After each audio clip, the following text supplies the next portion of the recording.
저희는 메이크업 기자 축제에 참가하게 된 한대보고 기획팀 남지영, 김예림입니다. 저희는 틴터캐드라는 프로그램을 이용해서 3D 프린팅을 모델링하고 3D 프린터로 직접 만들어 보려고 하는데요.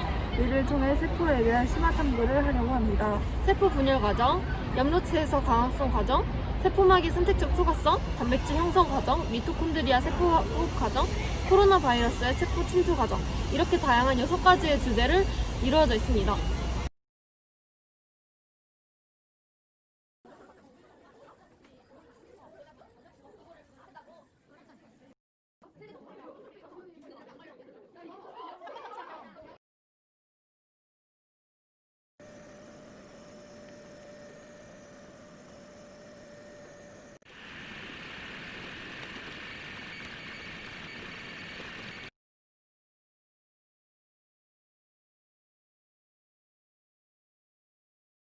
우선 시작하기 전에 세포의 발전소라고 불리는 세포 소기관은 무엇일까요?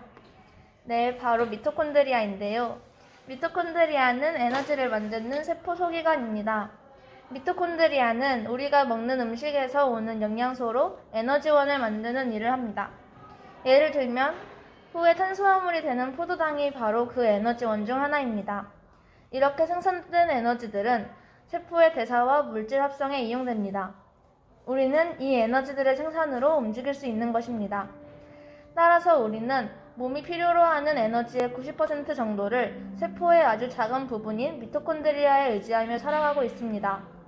이렇게 미토콘드리아는 세포의 에너지 대사에 매우 중요하기 때문에 에너지를 많이 사용하는 세포에는 미토콘드리아가 매우 발달해 있다고 알려져 있습니다. 다음으로 미토콘드리아의 구조에 대해 알아보겠습니다. 미토콘드리아는 두 겹의 막으로 쌓여 있습니다. 가장 바깥에 미토콘드리아 형태를 이루는 작은 막은 외막, 구불구불한 이곳 겉에 있는 막은 내막이라고 합니다. 이 내막 안쪽에는 주름이 잡혀 있는데 이는 크리스타로 내막의 표면적을 넓혀 물질 대사의 효율성을 높여줍니다. 그래서 내막을 다 펴게 되면 상당히 큰 면적이 됨을 볼 수 있습니다. 이 두 막을 거쳐 안으로 더 들어가게 되면 여기에는 겔 성분의 세포 기질이 존재합니다. 이 기질 속에는 미토콘드리아의 DNA, 리보솜 등이 있습니다. 이런 내막의 구조로 말미암아 다양한 효소들이 붙어서 에너지 대사를 수행할 수 있게 되는 것입니다. 이제 미토콘드리아가 어떻게 에너지를 만드는지에 대해 알아보겠습니다. 유기물인 포도당과 산소가 미토콘드리아로 들어와 무기물인 이산화탄소와 물로 변하면서 에너지가 방출되는 것입니다. 이 과정을 우리는 인체 내에서 미토콘드리아가 에너지를 만든다고 하는 것인데 이 에너지는 ATP라는 분자 형태로 저장됩니다. 이 ATP는 아데노신 트리플 호스페이트라는 분자명의 약자이고 이렇게 아데닌, 리보스, 인 3개로 구성되어 있습니다. 이 분자는 에너지를 함유하고 필요한 곳에 가서 에너지를 쏟아 넣어주는 역할을 합니다. 이에 따라 ATP는 에너지의 화폐라고 비유되기도 합니다. ATP라는 분자는 ADP라는 분자에 인 하나가 붙어서 생성이 됩니다. 이렇게 만들어진 ATP는 고에너지 분자이기 때문에 에너지 저장고로서 활용될 수 있는 것입니다.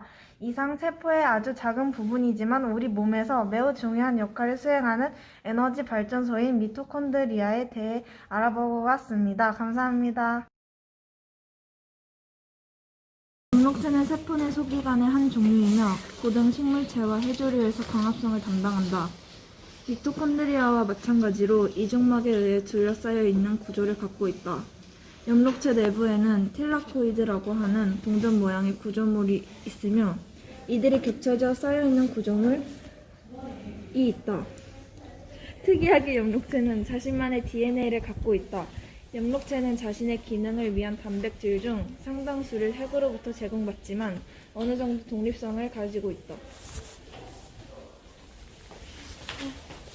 또한 엽록체의 대표적인 성질인 광합성은 물과 이산화탄소를 포도당과 산소로 변환시킵니다. 광합성은 우리에게 산소를 제공해주며 생물이 살아가는 데 꼭 필요한 ATP를 제공해줍니다. 이 골지체는 단백질을 세포 밖으로 분비하는 데 관여합니다. 미토콘드리아는 세포 호흡이 일어나 세포가 생명활동을 하는데 필요한 에너지 형태를 생성합니다. 수포체는 리보솜에서 합성한 단백질을 골지체나 세포의 다른 곳으로 운반합니다. 저희가 3D 프린터를 사용해 표현하고자 했던 것은 감소 분열의 과정입니다. 감소 분열이란 생식세포, 즉 정자와 난자를 만들 때 일어나는 세포 분열로 감소 분열이 끝나고 나면 염색체 수가 반으로 줄게 됩니다. 분열 과정은 간기를 거친 후 1분열과 2분열이 연속해서 일어나며 4개의 딸세포가 생성됩니다. 먼저 감소 1분열은 염색체 수가 절반으로 분열하는 과정입니다. 감소 분열을 하지 않는 간기 상태의 세포는 핵막이 뚜렷해 핵의 형태가 분명하며 핵 속의 유전 물질이, 즉 DNA가 복제되어 유전 물질의 양이 2배가 됩니다. 감소 분열이 시작되는 첫 단계인 전기는 핵막이 사라지며 시작됩니다.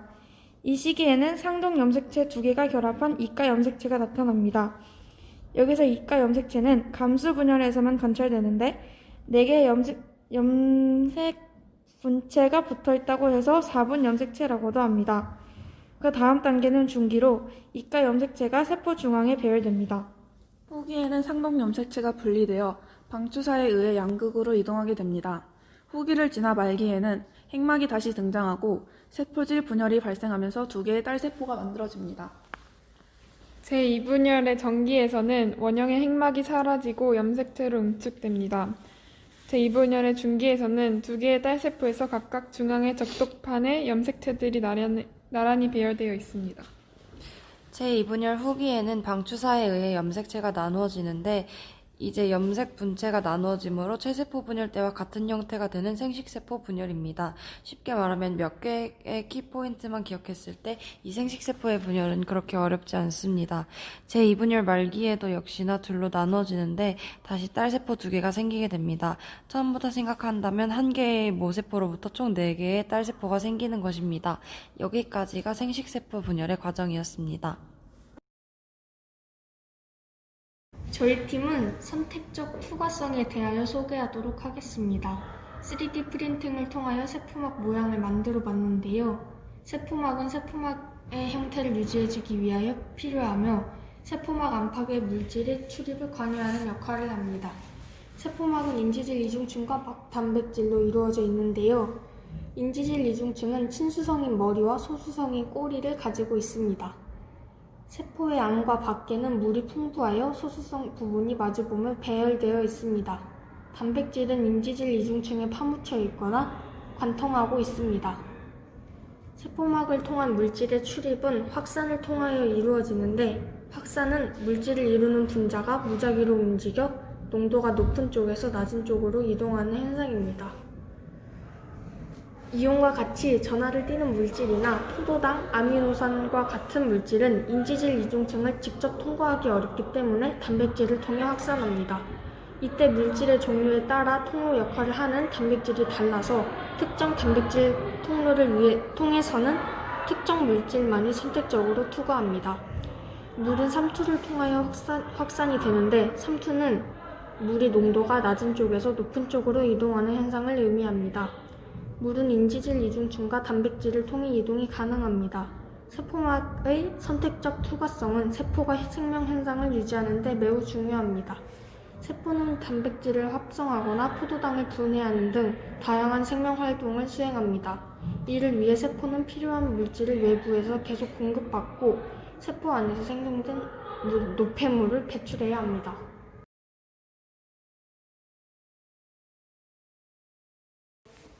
여기 코로나 바이러스가 있습니다. 이 코로나 바이러스는 가장 밖에 곰봉 모양으로 튀어나온 단백질들을 가지고 있습니다. 영어로는 스파이크 단백질이라고 하는데요. 이 단백질이 사람의 호흡기 상피세포와 만나면 세포의 표면에 있는 단백질과 특이적으로 반응하여 세포 안으로 들어가게 됩니다. 이런 과정을 거쳐서 감염이 일어납니다. 코로나 바이러스는 스파이크를 사용하여 살아있는 세포막을 뚫고 침투합니다. 숙주세포 안으로 들어가면 코로나 바이러스는 세포 핵 안으로 자신의 RNA를 방출합니다. 코로나 RNA는 분해 효소를 써서 세포 핵 안에 있는 단백질을 잘게 자른 후 재조립해서 자기 RNA로 대량으로 복사를 합니다. 복사된 새로운 RNA는 외부막이 생기면 새로운 바이러스로 완성됩니다. 빠져나간 바이러스는 다른 세포에서 다시 복제 활동을 반복합니다. 이 과정에서 세포가 사망합니다. 이렇게 코로나 바이러스는 폐 전체에 퍼져나가 호흡기 질환을 일으킵니다.